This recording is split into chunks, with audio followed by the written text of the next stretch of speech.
ಸಾಂಪ್ರದಾಯಿಕ ಕುಟುಂಬದಲ್ಲಿ ಬೆಳೆದ ಸೌಮ್ಯ ತನ್ನ ತಂದೆ ರಾಘವೇಂದ್ರ ಕಟ್ಟುನಿಟ್ಟಿನ ನಿಯಮಗಳಲ್ಲಿ ಬೆಳೆಯುತ್ತಿರುತ್ತದೆ. ರಾಘವೇಂದ್ರ ತನ್ನ ಏಕೈಕ ಮಗಳಿಗೆ ಸರಿಯಾದ ಹುಡುಗನನ್ನು ಆಯ್ಕೆ ಮಾಡಿ ತನ್ನ ಕುಲಕುಟುಂಬದ ಗೌರವವನ್ನು ಎತ್ತಿ ಹಿಡಿಯಲು ತುದಿಗಾಲಿನಲ್ಲಿ ನಿಂತಿರುತ್ತಾನೆ. ಸೌಮ್ಯ ತನ್ನ ಕನಸುಗಳನ್ನು ಹೇಳಿಕೊಳ್ಳಲು ಧೈರ್ಯವಿಲ್ಲದೆ ತಂದೆಯ ಆದೇಶಕ್ಕೆ ತಲೆಬಾಗುತ್ತಾಳೆ. ಆದರೆ ಅವಳ ಒಳಮನಸ್ಸಿನಲ್ಲಿ ಸ್ವಾತಂತ್ರ್ಯದ ಕಿಡಿಯೊಂದು ರಹಸ್ಯವಾಗಿ ಉರಿಯುತ್ತಿರುತ್ತದೆ. ರಾಘವೇಂದ್ರ ತನ್ನ ವ್ಯಾಪಾರದ ಸ್ನೇಹಿತನ ಮಗನಾದ ವಿಕಾಸ್ನನ್ನು ಸೌಮ್ಯಗೆ ಮದುವೆಯಾಗಲು ಆಯ್ಕೆ ಮಾಡುತ್ತಾನೆ. ವಿಕಾಸ್ ಶ್ರೀಮಂತ ಗಂಭೀರ ಸ್ವಭಾವದ ಯುವಕ ಆಗಿರ್ತಾನೆ. ಆದರೆ ಸೌಮ್ಯಗೆ ಅವನ ಜೊತೆ ಯಾವುದೇ ಭಾವನಾತ್ಮಕ ಸಂಬಂಧ ಇರುವಂತೆ ತೋರದು. ರಾಘವೇಂದ್ರನ ಕೋಪದ ಭಯದಿಂದ ಸೌಮ್ಯ ಏನೋ ಮದುವೆಗೆ ಒಪ್ಕೋತಾಳೆ.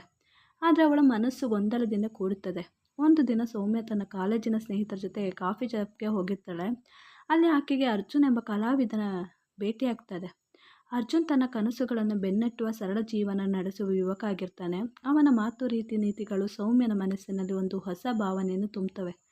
ಆದರೆ ಆಕೆ ತನ್ನ ಒಡಂಬಡಿಕೆಯ ಬಗ್ಗೆ ಯೋಚಿಸಿ ಈ ಭೇಟಿಯನ್ನು ತಾತ್ಕಾಲಿಕ ಎಂದು ಕಡೆಗಣಿಸಲು ಪ್ರಯತ್ನಿಸುತ್ತಾಳೆ. ಕಾಲೇಜಿನ ಒಂದು ಕಾರ್ಯಕ್ರಮದಲ್ಲಿ ಸೌಮ್ಯ ಮತ್ತು ಅರ್ಜುನ್ ಮತ್ತೆ ಭೇಟಿಯಾಗುತ್ತಾರೆ. ಅರ್ಜುನ ಕಲಾಕೃತಿಗಳನ್ನು ನೋಡಿ ಸೌಮ್ಯ ಆಕರ್ಷಿಸಿಕೊಳ್ಳುತ್ತಾಳೆ. ಇಬ್ಬರ ನಡುವೆ ಸಣ್ಣ ಸಣ್ಣ ಮಾತುಗಳು, ಒಡನಾಟಗಳು ಬೆಳೆಯುತ್ತದೆ. ಸೌಮ್ಯನ ಮನಸ್ಸಿನಲ್ಲಿ ಅರ್ಜುನ್ಗೆ ಸ್ಥಾನ ಕೊಡಲು ಆರಂಭವಾಗುತ್ತದೆ. ಆದರೆ ಆಕೆ ತನ್ನ ಒಡಂಬಡಿಕೆಯ ಭಾರವನ್ನು ಒಳಗೆ ಒದ್ದಾಡಿಕೊಳ್ಳುತ್ತಾಳೆ. ಸೌಮ್ಯನ ನಿಶ್ಚಿತಾರ್ಥದ ದಿನ ಬಂದಾಗ ಆಕೆ ತನ್ನ ಒಳಗಿನ ಗೊಂದಲವನ್ನು ಮರೆಮಾಚಿಕೊಂಡು ವಿಕಾಸ್ನ ಜೊತೆ ಉಂಗುರ ಬದಲಾಯಿಸಿಕೊಳ್ಳುತ್ತಾಳೆ. ಆದರೆ ಆ ರಾತ್ರಿ ಆಕೆಯ ಕನಸಿನಲ್ಲಿ ಅರ್ಜುನ್ನ ಚಿತ್ರ ಕಾಣಿಸಿಕೊಳ್ಳುತ್ತದೆ. ತನ್ನ ಮನಸ್ಸಿನ ಒಳಗೆ ಒಂದು ದೊಡ್ಡ ಸಂಘರ್ಷ ಶುರುವಾಗ್ತದೆ. ಆಕೆ ತನ್ನ ಪ್ರೀತಿಯನ್ನು ಒಪ್ಪಿಕೊಳ್ಳಲು ಹೆದರ್ತಾಳೆ. ಆದರೆ ಅದನ್ನು ಅಲ್ಲಗಳೆಯಲು ಆಗದು. ಸೌಮ್ಯ ಅರ್ಜುನ್ನ ಜೊತೆ ಸಮಯ ಕಳೆಯುವಾಗ ತನ್ನ ಪ್ರೀತಿಯನ್ನು ಅರಿತುಕೊಳ್ಳುತ್ತಾಳೆ. ಆದರೆ ಆಕೆ ಈ ಭಾವನೆಯನ್ನು ಯಾರ ಜೊತೆಯೂ ಹಂಚಿಕೊಳ್ಳದೆ ತನ್ನ ಒಂಟಿತನದಲ್ಲಿ ಕೊರಗುತ್ತಾಳೆ. ಅರ್ಜುನ್ ಸೌಮ್ಯನ ವರ್ತನೆಯಲ್ಲಿ ಏನೋ ಗೊಂದಲವಿದೆ ಎಂದು ಗಮನಿಸುತ್ತಾನೆ. ಆದರೆ ಆಕೆಯಿಂದ ಯಾವುದೇ ಸುಳಿವು ಸಿಗದೆ ಗೊಂದಲಗೊಳಗಾಗ್ತಾನೆ. ರಾಘವೇಂದ್ರ ತನ್ನ ಮಗಳ ಮದುವೆಗೆ ಭರ್ಜರಿ ತಯಾರಿ ಆರಂಭಿಸಿರ್ತಾನೆ. ಸೌಮ್ಯ ತನ್ನ ಮನಸ್ಸಿನ ಒಳಗೆ ಗೊಂದಲವನ್ನು ಹೊರಹಾಕಲು ಒಂದು ದಿನ ತನ್ನ ತಾಯಿಗೆ ತನ್ನ ಭಾವನೆಗಳನ್ನು ಹೇಳಲು ಪ್ರಯತ್ನಿಸ್ತಾಳೆ. ಆದರೆ ತಾಯಿ ಕುಟುಂಬದ ಗೌರವ ಎಂದು ಆಕೆಯನ್ನು ಸಮಾಧಾನಗೊಳಿಸ್ತಾಳೆ. ಸೌಮ್ಯಗೆ ತನ್ನ ಭಾವನೆಗಳಿಗೆ ಯಾರೂ ಆಲಿಸಿರುವವರಿಲ್ಲ ಎಂಬ ಅರಿವಾಗುತ್ತದೆ. ಮದುವೆಯ ದಿನ ಸಮೀಪಿಸುತ್ತಿದ್ದಂತೆ ಸೌಮ್ಯ ತನ್ನ ಜೀವನದ ಬಗ್ಗೆ ಗಂಭೀರವಾಗಿ ಯೋಚಿಸ್ತಾಳೆ. ಒಂದು ರಾತ್ರಿ ಆಕೆ ತನ್ನ ತಂದೆಗೆ ಸತ್ಯವನ್ನು ಹೇಳಲು ನಿರ್ಧರಿಸ್ತಾಳೆ. ಆಕೆ ವಿಕಾಸ್ನ ಜೊತೆ ಮದುವೆಯಾಗಲು ಇಷ್ಟವಿಲ್ಲ ಎಂದು ಧೈರ್ಯದಿಂದ ಹೇಳ್ತಾಳೆ. ಆದರೆ ಆಕೆ ತನ್ನ ಪ್ರೀತಿಯ ಬಗ್ಗೆ ಇನ್ನೂ ಮೌನವಾಗಿರ್ತಾಳೆ. ರಾಘವೇಂದ್ರ ಸೌಮ್ಯನ ಈ ನಿರ್ಧಾರಕ್ಕೆ ಸಿಟ್ಟಿಗೆದ್ದು ಆಕೆಯನ್ನ ಕುಟುಂಬದ ಗೌರವವನ್ನು ಕೆಡಿಸಿದವಳೆಂದು ಆರೋಪಿಸುತ್ತಾನೆ. ತನ್ನ ಕೋಪದ ಉಗ್ರತೆಯಲ್ಲಿ ಆತ ಸೌಮ್ಯನನ್ನು ಮನೆಯಿಂದ ಹೊರಗಡುತ್ತಾನೆ. ಹಾಗೆ ಆಚೆ ಹೋಗುವಂತೆ ಹೇಳ್ತಾನೆ. ಸೌಮ್ಯ ತನ್ನ ತಂದೆಯ ಈ ಕ್ರೂರ ನಿರ್ಧಾರದಿಂದ ಆಘಾತಗೊಳ್ಳುತ್ತಾಳೆ. ಮನೆಯಿಂದ ಹೊರಗಡೆ ಬಂದ ಸೌಮ್ಯ ತನ್ನ ಸ್ನೇಹಿತೆಯ ಮನೆಯಲ್ಲಿ ಆಶ್ರಯ ಪಡೆಯುತ್ತಾಳೆ. ಆ ರಾತ್ರಿ ಆಕೆ ತನ್ನ ಜೀವನದ ಬಗ್ಗೆ ಅರ್ಜುನ್ನ ಬಗ್ಗೆ ಆಳವಾಗಿ ಯೋಚಿಸ್ತಾಳೆ. ಆಕೆಗೆ ತನ್ನ ಪ್ರೀತಿಯನ್ನು ಅರ್ಜುನ್ಗೆ ಹೇಳದಿದ್ದುದಕ್ಕೆ ವಿಷಾದವಾಗುತ್ತದೆ. ಆದರೆ ಆಕೆಗೆ ಇನ್ನೂ ಧೈರ್ಯ ಸಿಗದಿರುತ್ತದೆ. ಅರ್ಜುನ್ ಈ ಸೌಮ್ಯನ ಸ್ನೇಹಿತರ ಮೂಲಕ ಆಕೆಯ ಮನೆಯಿಂದ ಹೊರಗಿರುವ ವಿಷಯವನ್ನು ತಿಳಿದುಕೊಳ್ಳುತ್ತಾನೆ. ಆತ ಆಕೆಯನ್ನು ಹುಡುಕಲು ನಿರ್ಧರಿಸ್ತಾನೆ. ಸೌಮ್ಯನ ಸ್ನೇಹಿತೆಯ ಮನೆಗೆ ತೆರಳಿ ಆಕೆಯನ್ನು ಭೇಟಿಯಾಗ್ತಾನೆ. ಈ ಭೇಟಿಯಲ್ಲಿ ಸೌಮ್ಯನ ಕಣ್ಣುಗಳಲ್ಲಿ ಪ್ರೀತಿಯನ್ನು ಗಮನಿಸ್ತಾನೆ. ಆದರೆ ಆಕೆ ಇನ್ನೂ ತನ್ನ ಭಾವನೆಗಳನ್ನು ಬಹಿರಂಗಪಡಿಸುವುದಿಲ್ಲ. ಸೌಮ್ಯ ತನ್ನ ಜೀವನವನ್ನು ಮರುಹೊಂದಿಸಲು ನಿರ್ಧರಿಸ್ತಾಳೆ. ಆಕೆ ತನ್ನ ಕನಸುಗಳನ್ನು ಸಾಕಾರಗೊಳಿಸಲು ಒಂದು ಕಲಾಶಾಲೆಯಲ್ಲಿ ಉದ್ಯೋಗವನ್ನು ಪಡೆಯುತ್ತಾಳೆ. ಈ ಸಮಯದಲ್ಲಿ ಅರ್ಜುನ್ ಆಕೆಗೆ ಸಾಂತ್ವನವಾಗಿ ಸ್ನೇಹಿತನಾಗಿ ಜೊತೆ ಇರುತ್ತಾನೆ. ಸೌಮ್ಯ ತನ್ನ ಪ್ರೀತಿಯನ್ನು ಒಪ್ಪಿಕೊಳ್ಳಲು ಒಳಗೆ ಸಿದ್ಧವಾಗುತ್ತಾಳೆ. ಒಂದು ಸಂಜೆ ಸೌಮ್ಯ ಮತ್ತು ಅರ್ಜುನ್ ಒಟ್ಟಿಗೆ ಕಾಲೇಜಿನ ಕಾರ್ಯಕ್ರಮವೊಂದಕ್ಕೆ ತೆರಳುತ್ತಾರೆ. ಅಲ್ಲಿ ಸೌಮ್ಯ ತನ್ನ ಧೈರ್ಯವನ್ನು ಅರ್ಜುನ್ಗೆ ತನ್ನ ಪ್ರೀತಿಯನ್ನು ಹೇಳುತ್ತಾಳೆ. ಹಾಗೆ ಅವನು ಒಪ್ಕೋತಾನೆ. ಅರ್ಜುನ್ ತಾನು ಆಕೆಯನ್ನು ಪ್ರೀತಿಸುತ್ತೇನೆಂದು ಹೇಳುತ್ತಾನೆ. ಇಬ್ಬರು ಒಟ್ಟಿಗೆ ತಮ್ಮ ಭವಿಷ್ಯವನ್ನು ಕಟ್ಟಿಕೊಳ್ಳಲು ನಿರ್ಧರಿಸ್ತಾರೆ.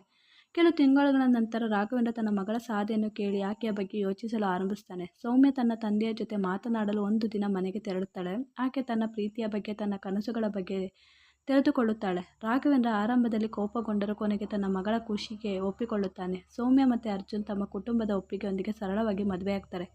ಸೌಮ್ಯ ತನ್ನ ಕನಸುಗಳನ್ನು ಸಾಕಾರಗೊಳಿಸುವ ಜೊತೆಗೆ ಅರ್ಜುನ್ನ ಜೊತೆ ಸಂತೋಷದ ಜೀವನವನ್ನು ನಡೆಸ್ತಾಳೆ. ಕಥೆ ಧೈರ್ಯ, ಪ್ರೀತಿ ಮತ್ತು ಸ್ವಾತಂತ್ರ್ಯದ ಸಂದೇಶದೊಂದಿಗೆ ಕೊನೆಗೊಳ್ಳುತ್ತದೆ. ಸೌಮ್ಯ ಮತ್ತು ಅರ್ಜುನ್ ಮದುವೆಯಾದ ನಂತರ ಒಂದು ಸಣ್ಣ ಅಪಾರ್ಟ್ಮೆಂಟ್ನಲ್ಲಿ ತಮ್ಮ ಜೀವನವನ್ನು ಆರಂಭಿಸ್ತಾರೆ.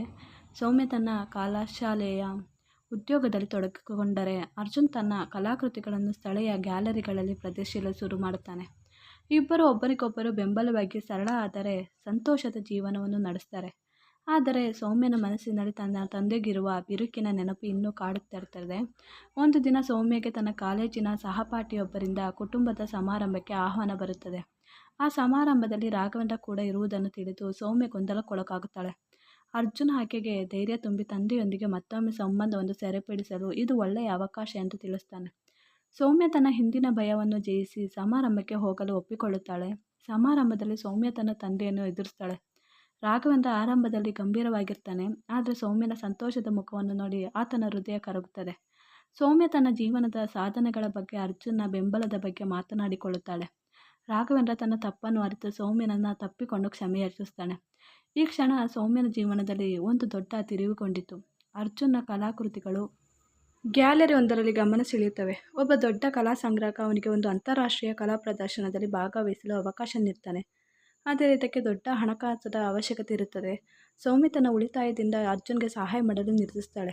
ಈ ನಿರ್ಧಾರ ಇಬ್ಬರ ನಡುವಿನ ಬಾಂಧವ್ಯವನ್ನು ಇನ್ನಷ್ಟು ಬಲಗೊಳಿಸುತ್ತದೆ.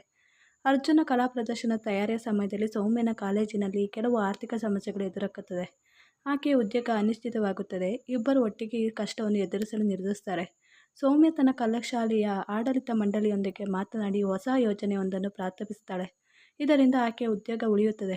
ಅರ್ಜುನ ಕಲಾ ಪ್ರದರ್ಶನ ಯಶಸ್ವಿಯಾಗುತ್ತದೆ. ಆತನ ಕಲಾಕೃತಿಗಳು ಎಲ್ಲರ ಮನಸೆಳೆಯುತ್ತವೆ ಮತ್ತು ಆತನಿಗೆ ಹೊಸ ಅವಕಾಶಗಳು ತೆರೆದುಕೊಳ್ಳುತ್ತವೆ. ಸೌಮ್ಯ ತನ್ನ ಪತಿಯ ಯಶಸ್ಸಿನಲ್ಲಿ ಹೆಮ್ಮೆ ಪಡುತ್ತಾಳೆ. ಈ ಯಶಸ್ಸಿನಲ್ಲಿ ಇಬ್ಬರು ತಮ್ಮ ಆರ್ಥಿಕ ಸ್ಥಿತಿಯನ್ನು ಸುಧಾರಿಸಿಕೊಳ್ಳುತ್ತಾರೆ. ಸೌಮ್ಯ ತನ್ನ ತಂದೆಗೆ ಈ ಸಂತೋಷದ ಸುದ್ದಿಯನ್ನು ಹಂಚಿಕೊಳ್ಳುತ್ತಾಳೆ. ರಾಘವೇಂದ್ರ ತನ್ನ ಮಗಳ ಜೀವನದ ಯಶಸ್ಸನ್ನು ಕಂಡು ಅರ್ಜುನನ್ನು ತನ್ನ ಮನೆಗೆ ಆಹ್ವಾನಿಸುತ್ತಾನೆ. ಈ ಭೇಟಿಯಲ್ಲಿ ರಾಘವೇಂದ್ರ ಅರ್ಜುನ ಸರಳತೆಯ ಮತ್ತು ಪ್ರಾಮಾಣಿಕತೆ ಮೆಚ್ಚಿಕೊಳ್ಳುತ್ತಾನೆ. ತಾಯಿ ಕೂಡ ಸೌಮ್ಯನ ಜೊತೆ ಹಳೆಯ ದಿನಗಳನ್ನು ನೆನಪಿಸಿಕೊಂಡು ಭಾವುಕಳಾಗುತ್ತಾಳೆ. ಕುಟುಂಬವು ಮತ್ತು ಒಂದಾಗುತ್ತದೆ. ಸೌಮ್ಯ ತನ್ನ ಕಾಲೇಜಿನ ಯೋಜನೆ ಯಶಸ್ಸಿನಿಂದ ಪ್ರೇರಿತಳಾಗಿ ಒಂದು ಶಿಕ್ಷಣ ಸಂಸ್ಥೆಯನ್ನು ಸ್ಥಾಪಿಸುವ ಕನಸು ಕಾಣುತ್ತಾಳೆ. ಆಕೆ ತನ್ನ ವಿದ್ಯಾರ್ಥಿಗಳಿಗೆ ಕೆಲವು ಶಿಕ್ಷಣವನ್ನಲ್ಲ, ಜೀವನದ ಮೌಲ್ಯಗಳನ್ನು ಕಲಿಸಲು ಬಯಸುತ್ತಾಳೆ.